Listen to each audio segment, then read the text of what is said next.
Pues muy buenas tardes amigos, compañeros de este su noticiero Temple Social.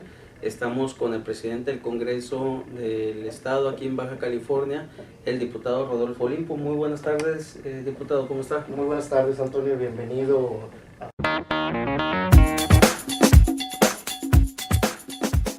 ti, a Mari, a este congreso que es la casa de todos los baja californianos. Bienvenidos de nueva cuenta y muy agradecidos por la oportunidad una vez más de estar en su programa Temple Social.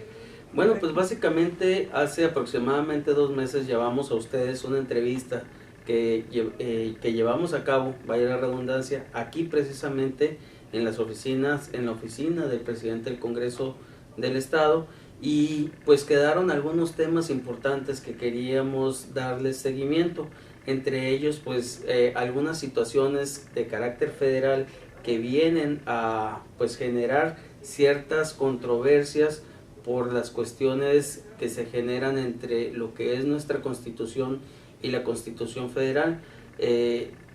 Por las situaciones de tiempo se generaron algunas de este tipo de acciones, y hoy precisamente estamos con el tema referente a la cuestión de la capacidad que puede tener un joven menor de edad para tener una decisión trascendental en su vida, que incluso puede afectar su propia vida o a futuro su modus vivendi dentro de lo que es la forma natural de desarrollarse del individuo.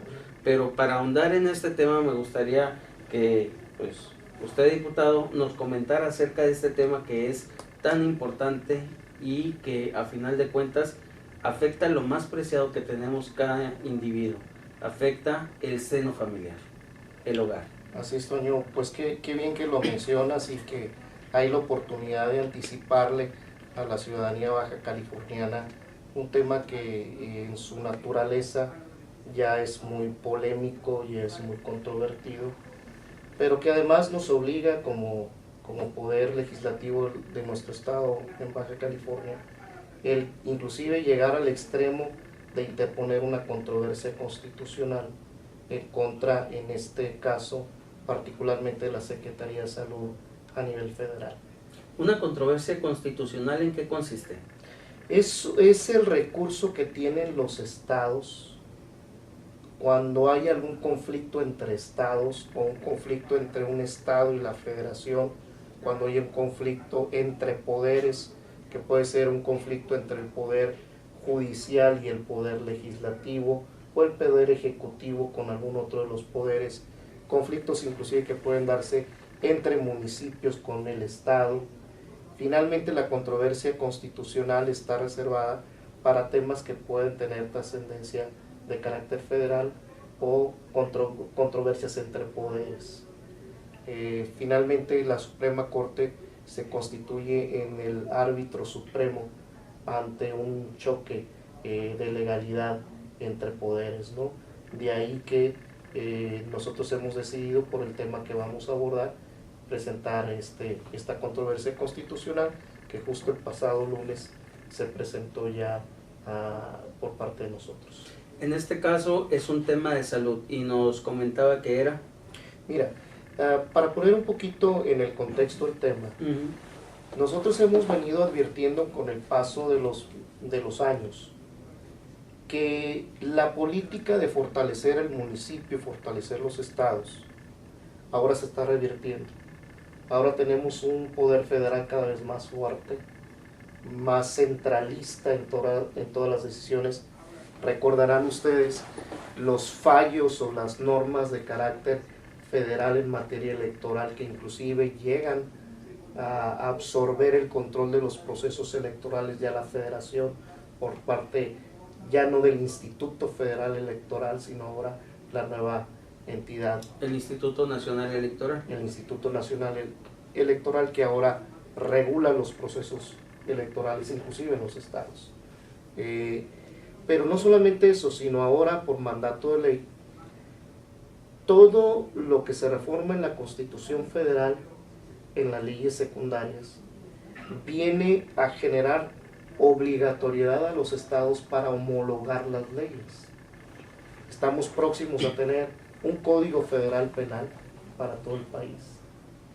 Y así una serie de normas y de decisiones que se están tomando en el centro, que ponen en cuestionamiento inclusive no solamente la funcionabilidad, sino la razón de ser de que haya congresos estatales.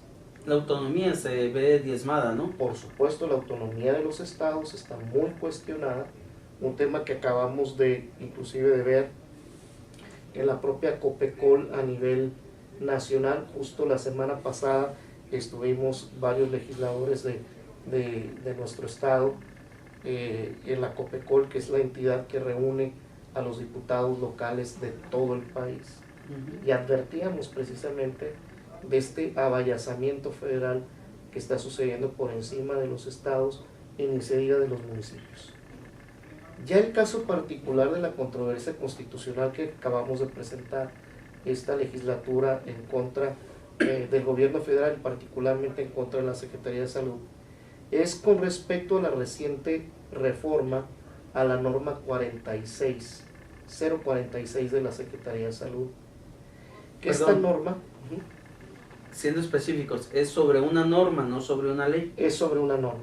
Perfecto. Recordemos que en el ámbito de jerarquía legal, la Carta Magna es nuestra Constitución Federal y los tratados internacionales que México ratifica por el Senado de la República.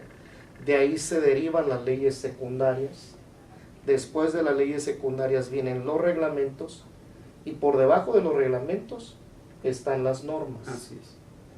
Recientemente, particularmente la Secretaría de Salud Federal reforma una norma oficial mexicana que, sintetizando el contenido de esta norma, permitiría que todas las mujeres del país pudieran recurrir, mujeres, quiero precisar, mayores de 11 años, pueden recurrir a cualquier hospital de seguridad o de salud pública federales, donde estos hospitales se obligan a contar con médicos abortistas no objetores de conciencia, porque recordarán ustedes que puede haber médicos que en su libre albedrío, ¿verdad? o en su objeción de conciencia pueden no practicar un aborto aun cuando tengan el mandato o la instrucción de alguna autoridad para practicarlo.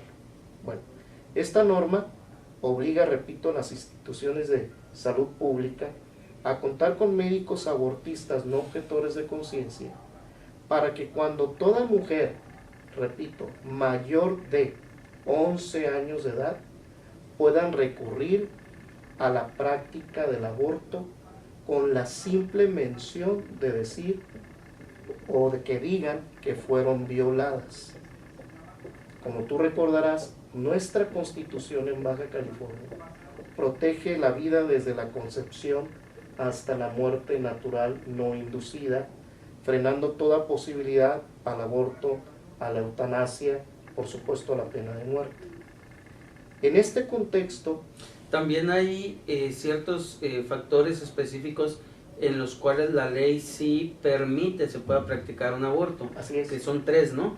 En este concepto decía, ya el Código Penal, que es una ley secundaria de nuestra Constitución, el Código Penal del Estado de Baja California establece al aborto como un delito con 3 causales o excluyentes de responsabilidad penal, excluyentes, o normas de excepción como bien mencionas, que es cuando la mujer acredita ante el Ministerio Público que fue objeto de violación, ¿va? Número 2, cuando el producto es inviable, cuando se espera que el feto vaya a morir antes del alumbramiento, o pueda haber un producto, un bebé nacido con tal nivel de deformación o tal nivel de salud que puede estimarse que no va a sobrevivir. La otra es cuando pone en riesgo la vida de la propia madre al momento del alumbramiento, etcétera, etcétera.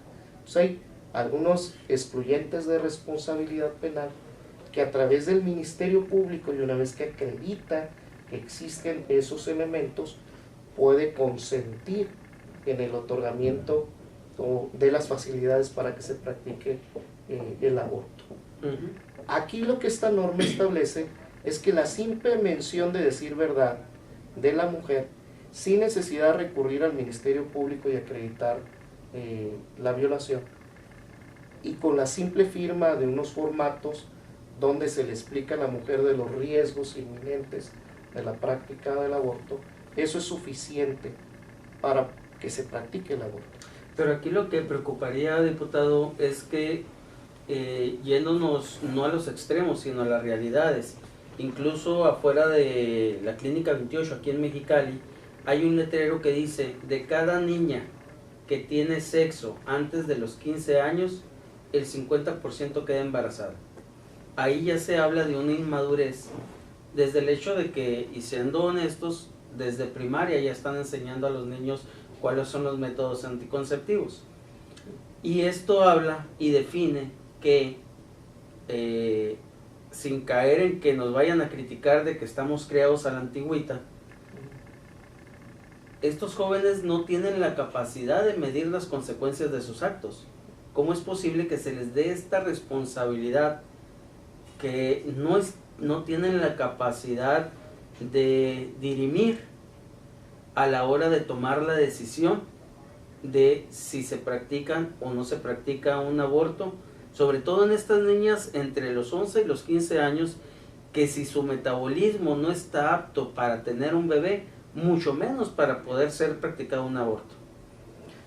Repito que esta norma oficial mexicana es muy controvertida en sí misma, no solamente por lo que acabas de mencionar, sino que imagínense ustedes, para quienes somos padres de familia, qué choque tan tremendo que esta norma le permita a nuestras hijas, sin necesidad de ir acompañada de los padres o de otra persona que pudiera ejercer la patria potestad o la tutela, ya de sí mismo en su propio derecho, a partir de los 12 años de edad, pueden solicitar el aborto. 11.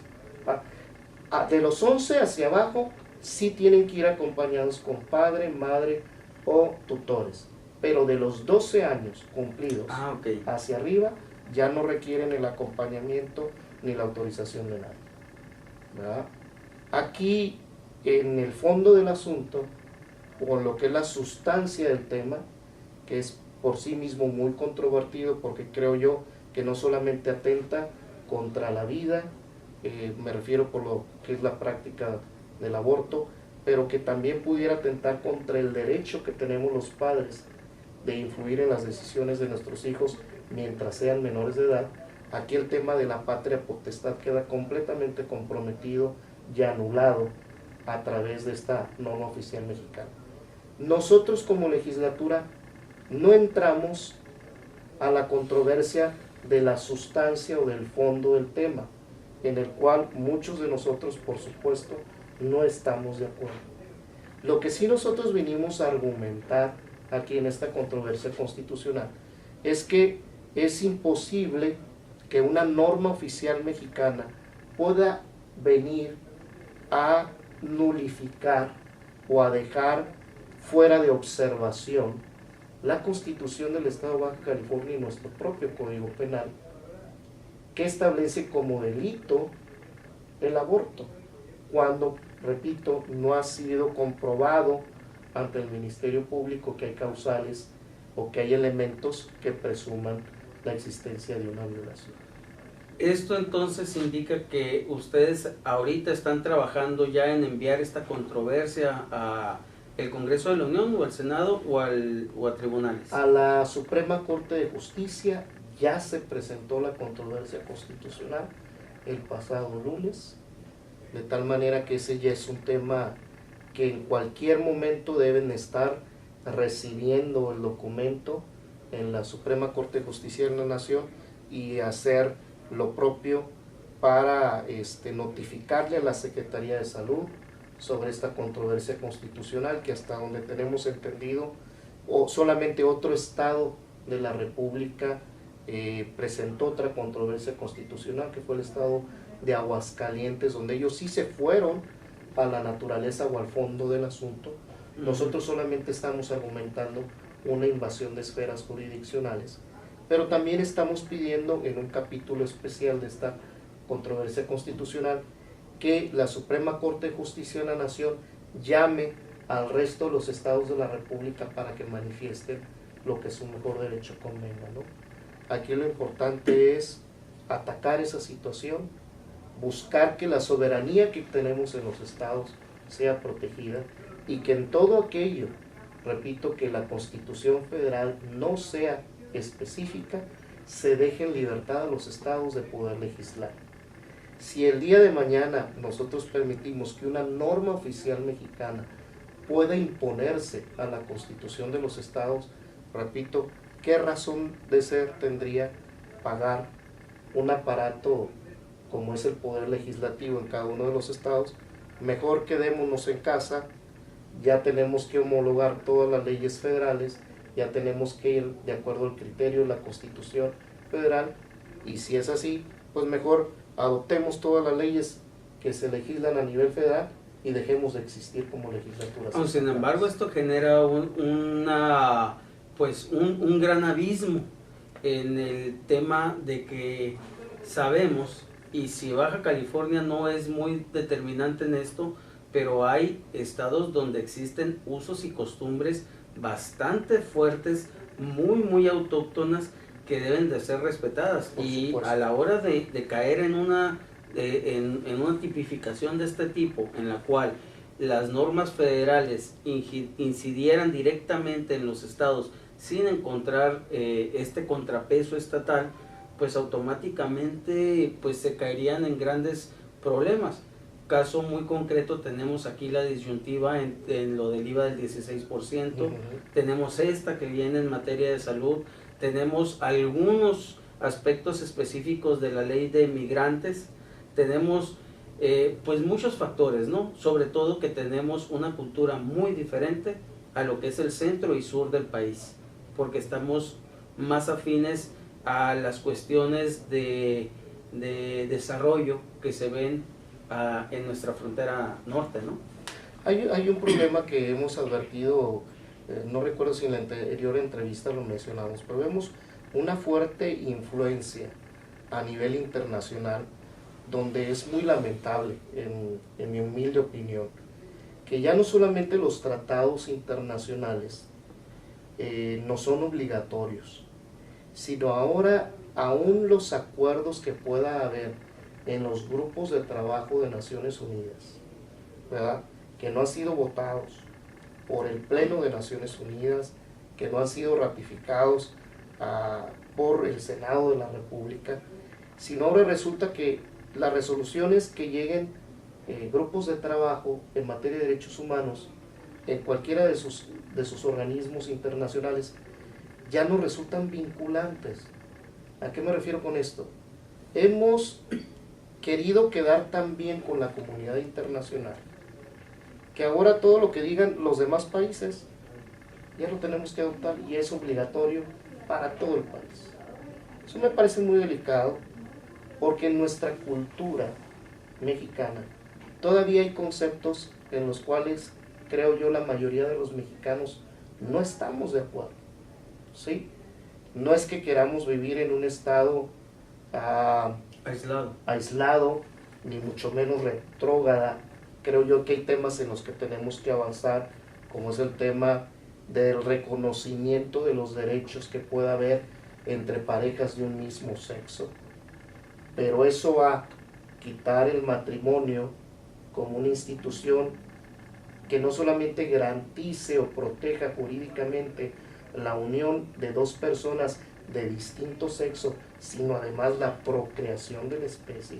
Y ahora le quitamos eso al matrimonio y abrimos el matrimonio también a parejas de un mismo sexo. Lo digo con todo respeto a las parejas de un mismo sexo, pero yo creo que un matrimonio debe ser la unión entre un hombre y una mujer, y creemos una figura jurídica que proteja los derechos que se puedan dar entre personas que deciden tener una unión jurídica, personas del mismo sexo. ¿Por qué no estaríamos a favor, pues, del matrimonio homosexual? Porque esto permitiría inclusive que parejas del mismo sexo adopten a menores de edad. Se pierde el derecho automáticamente de los niños. Exactamente.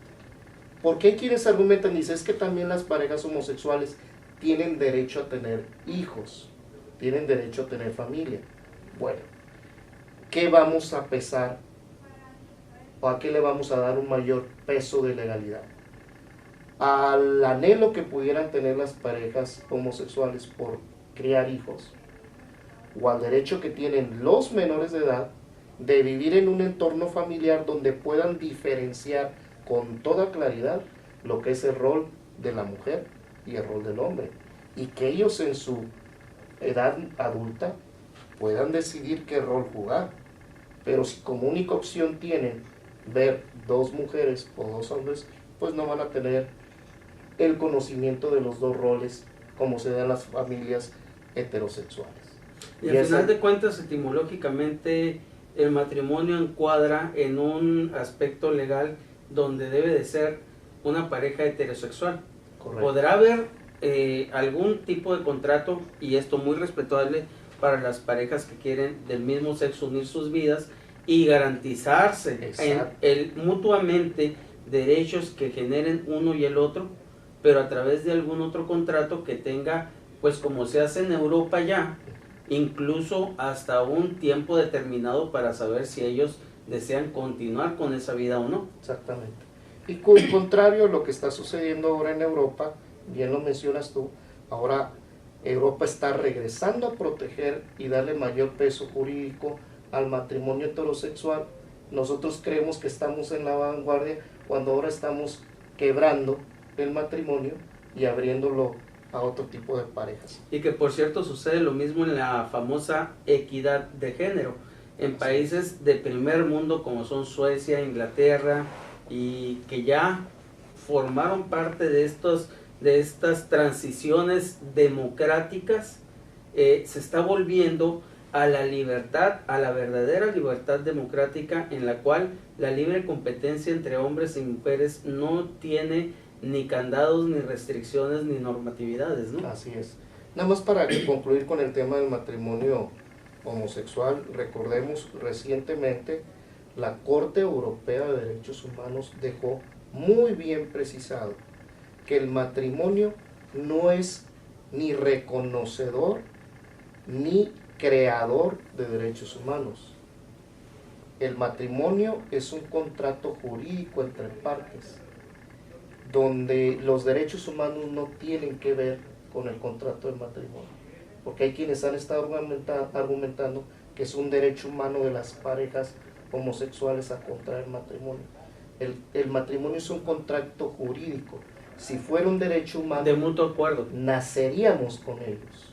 Así es. Como son los derechos intrínsecos. El derecho a la vida, el derecho a alimentarse, el derecho a beber agua, el derecho a respirar, etcétera, ¿no? Entonces la Corte Europea de Derechos Humanos ya ha determinado que el matrimonio homosexual no tiene nada que ver con derechos humanos. Ahora, regresemos a otro punto de análisis también. En esa boga internacional que hay ahorita de los derechos humanos y del reconocimiento precisamente a los derechos humanos de los homosexuales o de las parejas lésbico-gay, de los ancianos, de los niños, de la mujer, etcétera, etcétera, llegamos ahora también a este tipo de temas que son muy polémicos. Yo veo que el Estado mexicano no ha tenido capacidad de enfrentar con éxito un problema, que es el problema de que cada vez tenemos más madres solteras en nuestro país. Un problema inclusive de natalidad, de política pública en temas de natalidad y de control sobre esos temas. Resulta que ahora es tan evidente ver, lamentablemente, que las adolescentes y las niñas, cada vez más jovencitas, se están quedando embarazadas. Esta política de control de la natalidad no ha sido exitosa en nuestro país. ¿Qué ha dicho el gobierno mexicano? Pues como ya son muchas las madres solteras, démosle recursos económicos. que hay muchos programas, que no estoy en contra de ellos, de apoyo gubernamental a madres solteras, ¿verdad? A madres que son padre de familia y madre de familia a la vez. Pero ahora, como no nos alcanza tanto el recurso para seguir ayudando a las madres solteras, ahora empezamos a escuchar por ahí a nivel internacional que hay los famosos derechos humanos de las niñas, de los niños y de los adolescentes. Y se aprueba a nivel federal una ley de derechos de las niñas, niños y adolescentes, donde en uno de los capítulos de esta ley viene el derecho a la intimidad. Y cuando empezamos a estudiar esos capítulos, nos encontramos que en el derecho de la intimidad que tienen los niños, niñas, adolescentes, está también el derecho a su sexualidad. ¡Wow! Ahora papá y mamá no tienen injerencia en ayudar en la formación de los niños. Ellos pueden pensar libremente en cambiar de sexo, en practicar la masturbación, en lo individual o de manera colectiva, que estas teorías internacionales que hemos adoptado aún en nuestro sistema de educación pública, que eso ya representa en sí mismo una violación a los derechos que tenemos los padres para influir en la educación de nuestros hijos, ¿verdad? Pero lo que es peor, ahora decimos, bueno, si tenemos tantas niñas, adolescentes, que están quedando embarazadas, no hemos sido eficientes en contrarrestar eso a través de una política pública de educar sexualmente a los jóvenes, o inclusive de enseñarles métodos anticonceptivos, no abortivos, por supuesto. No hemos sido eficientes en ese problema. Cada vez tenemos que repartirle más dinero a las jovencitas que quedan embarazadas para que puedan sostener y ayudar a sus niños. Encontramos esta nueva boga de derechos humanos a nivel internacional, decimos, los adoptamos. No podemos resolver el problema, adoptémoslo ahora a nuestra ley y reconozcámosles que tienen el derecho a la sexualidad. Pero como van a seguir entonces quedando embarazadas, es muy sencillo. Ahora demos plena libertad al aborto a través de una norma oficial mexicana, donde por supuesto en la lógica de todo adulto cabe que una menor de edad que queda embarazada tiene que ser necesariamente producto de una violación, porque ¿qué menor de edad en su sano juicio va a permitir quedar embarazada? No sé si me estoy explicando. Aquí inclusive cabría el problema de reconocer delitos que ya están tipificados, donde cualquier adulto mayor de edad, varón, puede embarazar a una menor de edad y decirle, ve y di al hospital que te violaron, ¿sí? No necesitas acreditarlo, ni siquiera vayas y le digas a tus papás o a quien ejerza la patria potestad o la tutela. Tú ya a los 12 años puedes ir y firmar que te practiquen el aborto. Es una situación muy delicada en su naturaleza, en su esencia. Yo creo que el gobierno mexicano, como una política pública, debería de destinar más recursos, más tiempo en educar a los menores con respecto a la sexualidad, y si bien no educarlos en la mentalidad de la abstención, ¿verdad?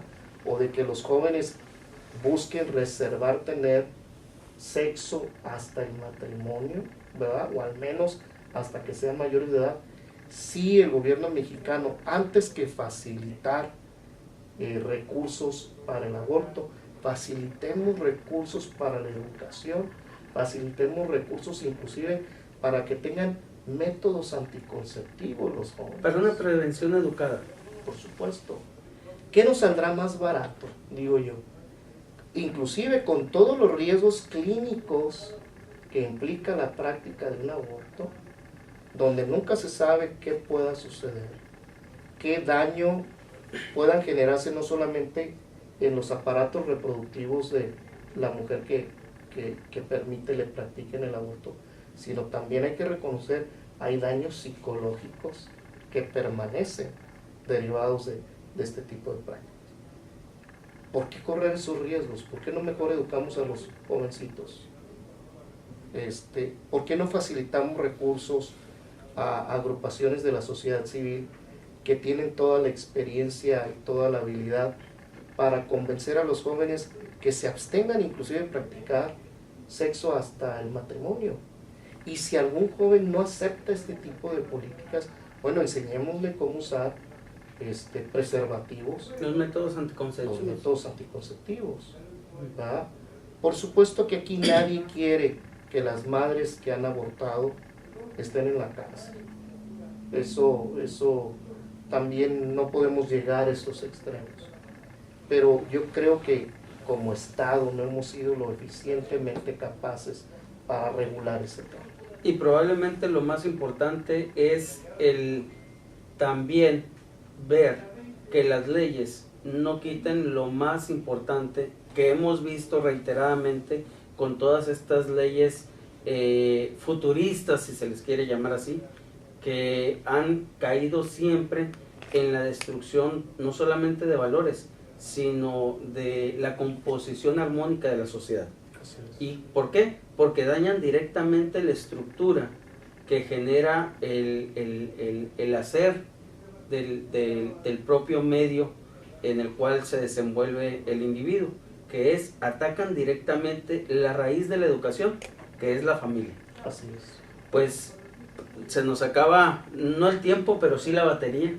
Así que fue un tema excelente, diputado. Esperemos poder contar con otro espacio donde podamos desarrollar algún otro tema también de esta manera, y pues vernos dentro de poco aquí también nuevamente para poder llevar a nuestro público y a el Estado, y si bien es hasta donde alcancemos a llegar, pues este tipo de información que es importante que se analice, no solamente aquí en un escritorio, en una silla, sino que sea valorado por la sociedad, y que aquellas asociaciones que estén dedicadas a ver por este tipo de temáticas se acerquen a personajes que tienen la capacidad de poder desarrollar políticas públicas, como es el caso de ustedes los diputados, para poder fortalecer y volver, no como una añoranza, sino como una realidad tajante de lo que está provocando una desintegración en nuestra sociedad, y que por ende